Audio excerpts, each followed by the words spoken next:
आपण जमीन व पाण्यावरील वनस्पती आणि प्राणी यांच्याविषयी माहिती बघणार आहोत. बघा, वनस्पती सृष्टी आणि अनुकूलन वनस्पतीशी काय अनुकूलन आहे ते आपल्याला बघायचं आहे. वनस्पतीचा प्रकार आहे. पहिला प्रकार बघतोय वाळवंटी वनस्पती. म्हणजे वाळवंटी वनस्पती म्हणजे वाळवंटात वाढणाऱ्या वनस्पती कोणकोणत्या असतात, काय असतात ते बघायचं. पर्यावरणानुसार झालेले अनुकूलन. काय बदल झाला त्याच्यामध्ये पर्यावरणामध्ये?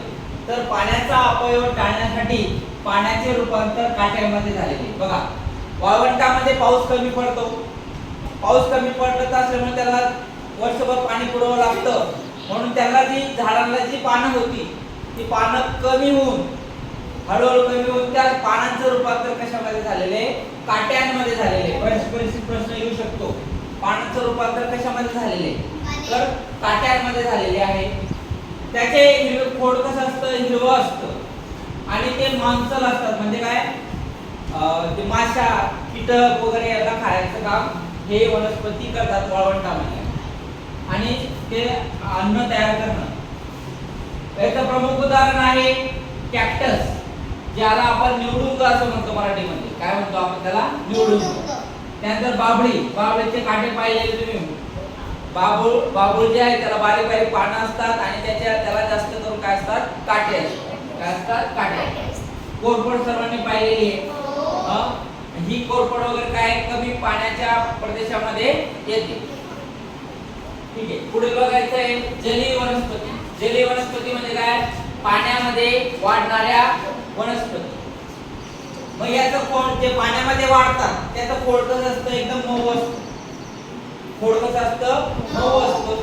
पोकळ असतं. ते मध्ये त्याचा जो दांडा आहे तो दांडा कसा असतो? पोकळ असतो आणि हलकं असतं. त्यामुळं ही वनस्पती काय होते? पाण्यावर सहज तरंगते. पाण्यावर काय होते? ती तरंगत असते. पानावर मेणाचा थर असतो. पानावर काय असतो? मेणाचा थर असतो. त्यामुळे काय होतं? पाण्यावर मेणाचा थर असल्यामुळे त्या पानावर जर पाणी पडलं तर ते काय होतं? पाणी घरगळून खाली जमिनीवर खाली पाण्यामध्ये पडतं आणि ते झाड तसं पाण्यावर तरंगत राहतं. हे तर पाण्यात राहणाऱ्या वनस्पती कमळ, जलपर्णी आणि शिंकाडा या नावाच्या वनस्पती या पाण्यामध्ये वाढत असतात. तिसरा प्रकार पाहतो आहे आपण सूतीपर्ण वनस्पती. सूतीपर्ण वनस्पती कुठे आढळतात? तर ह्या वनस्पती आपल्याला बर्फाळ प्रदेशामध्ये आढळत असतात. बर्फ घसरून पडावा म्हणून त्यांचा आकार हा शंकूसारखा असतो. शंकूसारखा असतो म्हणजे जसं शंकू माहिती तुम्हाला, असा त्रिकोणी टाइप असतो. म्हणून इथे जर पाणी पडलं तर हे काय होईल? गरगळून खाली पडून जाईल. अशा पद्धतीने त्याचा आकार असतो शंकूसारखा. ओके. पाने ही सुईसारखी टोकदार असतात. ती सहज पाने जर आपल्याला टोचली तर ती आपल्याला जखम करू शकते. म्हणून ते काय असतात? सुईसारखे टोकदार असतात. मग ह्या सूतीपर्ण वनस्पती कोणकोणत्या आहेत? तर त्या आहेत पाईन, देवदार आणि फर या नावाच्या 3 नावाच्या वनस्पती या बर्फाळ प्रदेशामध्ये आढळत असतात. पुढचा प्रकार पाहणार आहोत आपण कीटकभक्षी वनस्पती. कीटकभक्षी वनस्पती म्हणजे काय? जे अशा वनस्पती की ज्या कीटकांना खातात. मग अशा कोणकोणत्या वनस्पती आहेत? ज्या जमिनीमध्ये नायट्रोजनची कमतरता असते. बघा, परीक्षेमध्ये प्रश्न आलेला होता आपल्याला की वनस्पती कीटकांना का खातात? कारण त्यांच्या शरीरामध्ये नायट्रोजनचं प्रमाण काय असतं? कमी असतं. वनस्पतीचे जे वनस्पती आहे ज्यामध्ये नायट्रोजनची कमतरता असल्यामुळं ते कीटकांना खात असतात. तिथे ते वाढतात. ज्या जमिनीमध्ये नायट्रोजनची कमतरता आहे त्या ठिकाणी ते वाढतात. नायट्रोजन मिळवण्यासाठी या वनस्पती कीटकांना पकडून खात असतात. म्हणजे असे कोणकोणते आहेत? घटपर्णी आहे, द्रोसेरा आहे. द्रोसेरा नावाचं वनस्पती आणि घटपर्णी नावाचं वनस्पती हे काय करत असतात? कीटकांना खात असतात. काही खूप मोठाले असतात. आता चित्रपटामध्ये तुम्ही बघितलं असेल ते अक्षरशः प्राण्यांना खातात. प्राण्यांना, माणसांना जो काही जाईल त्याच्या जवळ त्याला ते खात असतात. खूप मोठाले असतात. पण हे पिक्चर मध्ये ओरिजिनल मध्ये आपण तिथं काही तेवढं बघितलं. दुसरे प्राण्यांचं वर्गीकरण. आता पुढे बघायचे प्राणी सृष्टी आणि वर्गीकरण. प्राण्यांचे एक असे प्रकार पाडलेले आहेत आणि त्यांचं वर्गीकरण कसं केलेलं आहे बघा. काय पहिला प्रकार आहे शाकाहारी प्राणी. शाकाहारी प्राणी म्हणजे जे गवत वगैरे खातात, गवत खातात, त्याला आपण काय म्हणतो, शाकाहारी म्हणतो. यांचं वैशिष्ट्य बघा, वनस्पती किंवा वनस्पतीजन्य पदार्थ खाऊनच जगतात, ते मांस खात नाही, म्हणून त्याला आपण काय म्हणतो, शाकाहारी प्राणी असं म्हणतो. यांचे पुढचे दात कसे असतात, तीक्ष्ण असतात. तुम्ही जर सस्याचे दात पाहिले असेल किंवा आपल्या बैलांचे दात पाहिले असेल तर त्यांचे समोरचे दात एका तीक्ष्ण एकदम असतात, पटकन चारा चावतात कटकन आणि ते आपलं खात असतात गवताला. यामध्ये प्रमुख उदाहरण कोणते, गाय, हरिण, ससा, हत्ती हे सर्व प्राणी काय आहे, गवताला खातात किंवा पाला पाचोळा जो असेल तो खातात, म्हणून ते काय आहे, शाकाहारी प्राणी आहे. पुढे बघायचंय मांसाहारी प्राणी. मांसाहारी प्राणी म्हणजे काय, नावातच दिलेले मांसाहारी म्हणजे काय, मांस खाणारे प्राणी, मांस खाणारे प्राणी. इतर प्राण्यांचे मांस खाणारे प्राणी शिकार करण्यासाठी यांची नख आणि सुळ म्हणजे काय, दात हे कसे असतात, अनुकुचित दात असतात. पटकन त्या जनावराला पकडायचं आणि त्याचा मांसाचा तुकडा बाजूला करायचा, यासाठी त्यांचे दात कसे असतात, अनुकुचित दात असतात. मग यामध्ये वाघ, सिंह, बिबट्या, घार यांचा समावेश होतो. आता तुम्ही आकाशामध्ये जी घार उडते, ती घार सुद्धा काय असते, जे मेलेले जनावर वगैरे असतात त्यांना त्यांचं मांस खाण्याचं काम करतात. किंवा घार काय करते, काही लांब ससा असेल त्या ससाला पटकन उचलून तिचं मांस खाण्याचं काम ही घार करत असते. तिसरा प्रकार आहे मिश्राहारी प्राणी. मिश्राहारी प्राणी म्हणजे कोण, की जे मांसही खातात आणि हिरवा पाला जे असेल गवत वगैरे किंवा भाजीपाला ते खातात. अन्न म्हणून वनस्पती आणि मांस या दोन्हीचा वापर करणारे प्राणी यांना आपण मिश्राहारी प्राणी असं म्हणतो. यामध्ये माणूस आपण येतो का, माणूस हा काय आहे, मिश्राहारी प्राणी आहे, असाही प्रश्न तुम्हाला येऊ शकतो. कारण तो भाजीपाला खातो म्हणजे तो वनस्पतीला खातो, मांसही खातो, मटण मच्छी आपण खातो, म्हणून त्याला आपण मिश्राहारी प्राणी म्हणू शकतो. अस्वल सुद्धा तसंच आहे. अस्वलाला जास्त आवडणारं काय आहे, मध, बरोबर आहे, वनस्पतीचा पालापाचोळा सुद्धा ते खातं. शिवाय पाण्यामधल्या ज्या मच्छी असतात ते सुद्धा त्याला जास्त आवडतात, म्हणून ते ज्या ठिकाणी पाणी आहे त्या अशा भागामध्ये ते राहत असतात. कावळा, कुत्रा पाहिलं तुम्ही सर्वांनी, कुत्रा भाकर बी खातो आणि एखाद्या प्राण्याला मारून म्हणजे मांस जे असते ते तो खातो, म्हणून त्याला आपण मिश्राहारी प्राणी असं म्हणू शकतो. उभयचर प्राणी, हा काल झालेल्या पेपर मध्ये आलेला होता प्रश्न आपल्याला. उभयचर प्राणी म्हणजे काय, असे प्राणी की जे जमिनीवर राहतात आणि पाण्यातही राहतात.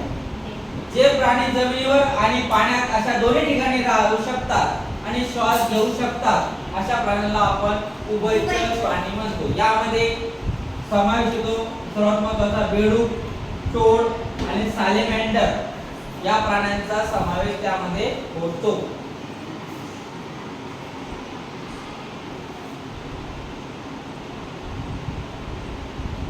पुढे बघायचंय वाळवंटी प्राणी.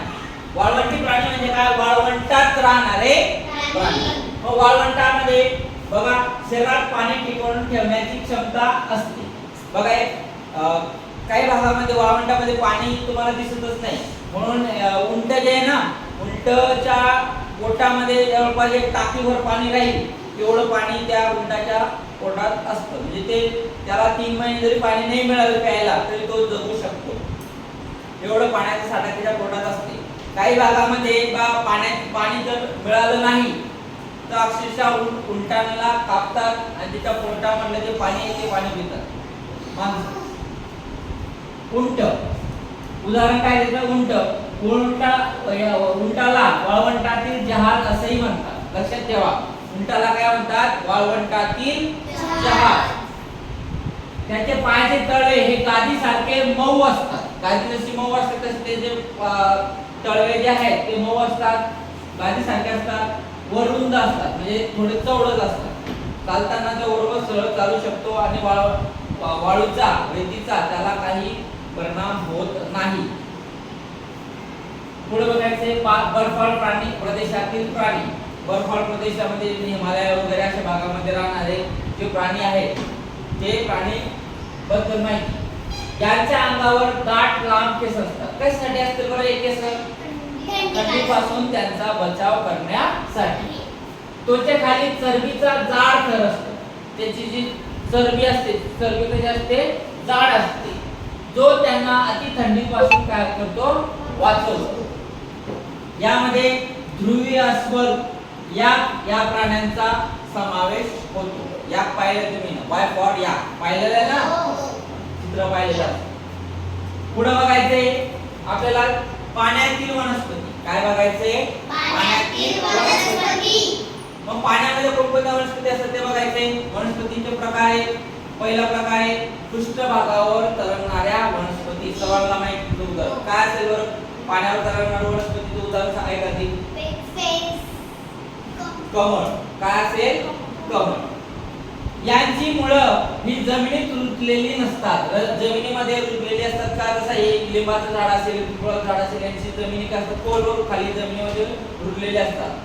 पण या पाण्याची मुळं काय आहे? पाण्यावरच तरंगत असतात. पाने आणि खोडामध्ये हवेच्या पोकळ्या असतात, ज्यामुळे त्या हलक्या होऊन पाण्यावर सहज तरंगतात. पाण्यावर काय होतं? त्या हलक्या असल्यामुळे पोकळा असल्यामुळे ते सहज तरंगतात. यामध्ये जलपर्णी, इस्त्रिया, लेमना यांचा समावेश होतो. पुढे बघायचे मुळे तळाशी. पाण्यातलेच प्रकार पाहतोय आपण. पाण्यातल्या ज्या वनस्पती त्याच्यामध्ये मुळे तळाशी असतात, पाणी वर असतात. म्हणजे हे कोणतं कशाचं उदाहरण झालं? कमळाचं. कशाचं उदाहरण झालं? हे कमळाचं. यांची मुळे ही पाण्याच्या तळाशी असलेल्या मातीमध्ये घट्ट रुजलेले असतात. खाली जमिनीमध्ये घट्ट रुजलेले असतात. खोड कसं असतं? लांब असतं, मऊ आणि लवचिक असतं. त्याचे जे खोड असते लांब दाट असतो, जाड नसतो तो, बारीक आहे. तुम्ही आपल्या पद्मालयाला पाहिलं असेल, कमळाची फुलं पाहिलेली आहेत. त्यामध्ये तुम्हाला त्याची त्या ठिकाणी तुम्ही पाहिलं असेल तर त्याचं खोड कसं आहे? लांब आहे, मऊ आणि लवचिक असतं. पाण्याच्या प्रवाहामुळे ते तुटत नाही. किती जोरामध्ये पाणी आलं किंवा नदीला पूर आला तरी ते काय होतं? ते खोड तुटत नाही. पानांवर आणि फुलांच्या देठांवर मेणाचा थर असतो. काय असतो? मेणाचा थर असतो, ज्यामुळे पाण्यात असूनही सडत नाही. त्याच्यावर एक प्रकारचा पातळ थर असतो. आता आपण कोणती वस्तू पाण्यामध्ये टाकली की ती काय सडून जाते, पण ही कमळाची फुलं किंवा पानं ही पाण्यावर तरंगत राहतात. म्हणून त्या का टिकतात एवढे दिवस? कारण त्याच्यावर काय असतो? मेणासारखा थर असतो. त्यामुळे त्याचा स्वतःचा ते उपयोग हे करून घेतात, वापर करून घेतात. कमळ, जलकमळ. कमळ आणि जलकमळ हे त्याचं उदाहरण आहे. तिसरा प्रकार आहे पूर्णपणे पाण्यात बुडलेले वनस्पती. काही वनस्पती अशा आहेत, समुद्रामध्ये जर गेलो तर आपण पाहिलं समुद्राच्या तळाशी तर भरपूर वनस्पती ह्या पाण्याच्या तळाशी असतात. मग या वनस्पती संपूर्णपणे पाण्याच्या आत वाढतात. त्याला वर ते दिसतच नाही. वर तो पाहिलं आपल्याला पाणी पाणी वाटतं, पण खाली तळाशी काय असतात? वनस्पती असतात. यांची पानं खूप अरुंद असतात, लहान लहान पानं असतात. रिबिणी सारखी बारीक.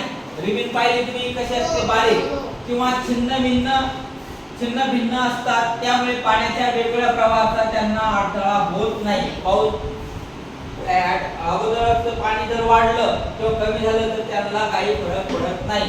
त्यांना पर्णरंध्रे नसतात. जसं प्रत्येक झाडाच्या पानांना पर्णरंध्रे असतात. पर्णरंध्रे म्हणजे काय? त्या पानांचं नाक असतं. या प्रकारची जी वनस्पती आहे यांना पर्णरंध्रे नसतातच. याचा प्रकार आहे हायड्रिला व्हॅलेस्नेरिया. व्हॅलेस्नेरिया नावाच्या वनस्पती ह्या काय असतात? पूर्णपणे पाण्यात वाढत असतात. आता हे पाहिलं आपण, वनस्पती पाहिलं. आता पुढचा प्रकार पाहतोय आपण पाण्यामध्ये वाढणाऱ्या प्राणी. पाण्यातच राहणारे प्राणी कोणकोणते? पहिले जलचर प्राणी, जे पाण्यामध्ये राहतात ते. यांचं वैशिष्ट्य काय? श्वसन बघा. हे श्वसन कसं करतात? तर हे प्रामुख्याने कल्ल्यांच्या साहाय्याने पाण्यात विरघळलेला ऑक्सिजन हे श्वासाद्वारे घेत असतात. कोणताही प्राणी असतो, वनस्पती असतो, त्याला श्वसनासाठी कोणाला कशाची गरज असते? ऑक्सिजनची गरज असते. ह्या ऑक्सिजनला आपण काय म्हणतो? बोला पटकन. प्राणवायू असे म्हणतो. प्राणवायू असं सुद्धा म्हणतो ऑक्सिजनला. शरीराचा आकार कसा असतो मग त्याचा? शरीराचा आकार हा पाण्यात पोहताना अडथळा होऊ नये म्हणून शरीर दोन्ही टोकांनी कसं असतं? निमुळतं असतं. दोन्ही साईडला काय असतं ते? मच्छी जर काढून पाहिली असेल तुम्ही ना तर दोन्ही बाजूला ती निमुळते असते, सहज ती पोहू शकते पाण्यामध्ये. मग त्याची त्वचा कशी असते? वरची जी त्वचा आहे त्याच्या त्वचेवर शरीरावर खवले असतात. मच्छीच्या शरीरावर तुम्ही पाहिलं असेल खवले असतात अशा असतात की नाही? त्वचेवर मेणाचा तेलकट थर असतो, मेणासारखा तेलकट थर असतो म्हणून ते काय मच्छी खाणार लोक काय करतात पहिले आधी साफ करून घेतात, ते खवले वगैरे सगळं साफ करून घेतात तेव्हा तिला खातो आपण. पोहणे यांचे वैशिष्ट्य काय? हे पाण्यामध्ये पोहू शकतात. पोहण्यासाठी त्यांच्याजवळ पर आणि दिशा बदलण्यासाठी शक्तीचा वापर करतात. कशाने पोहतात? ते पर असतात, त्या पराने ते पोहतात आणि शक्तीचा वापर इकडे जायचं का इकडे जायचं त्यासाठी ते शक्तीचा वापर करतात. याची उदाहरणं कोणती आहे? विविध प्रकारचे मासे, उदाहरणार्थ रोहू, कतला, शार्क तुम्ही पाहिलेले टीव्ही मध्ये शार्क मासा पाहिलेला आहे, त्याचे फोटो पाहिलेले. ऑक्टोपस पाहिलेला आहे का? त्याला पाय असतात, 8 पाय असतात म्हणून त्याला ऑक्टोपस असंही म्हणतात. देवमासा सर्वात मोठा मासा कोणता असेल जगातला? तर देवमासा. आणि डॉल्फिन हा गोड्या पाण्यातच वाढतो, खारट पाण्यात त्याला जास्त तो दिसत नाही म्हणून गोड्या पाण्यामध्ये तो असतो डॉल्फिन. देवमासा आणि डॉल्फिन हे फुफ्फुसाने श्वास घेतात. ज्या पद्धतीने आपल्या शरीरामध्ये फुफ्फुस आहे त्या तशाच प्रकारचे फुफ्फुस या देवमासा आणि डॉल्फिन मध्ये आहे. म्हणजे ते फुफ्फुसाद्वारे श्वास घेतात. त्याला श्वास घेण्यासाठी ते कुठे येतात? वर येतात असतात. आलं लक्षात? पाण्याच्या वर येऊन उडी मारतात पा कधी बरोबर. डॉल्फिन पाहिला असेल मग ते फुफ्फुसाने काय करतात? श्वास घेत असतात.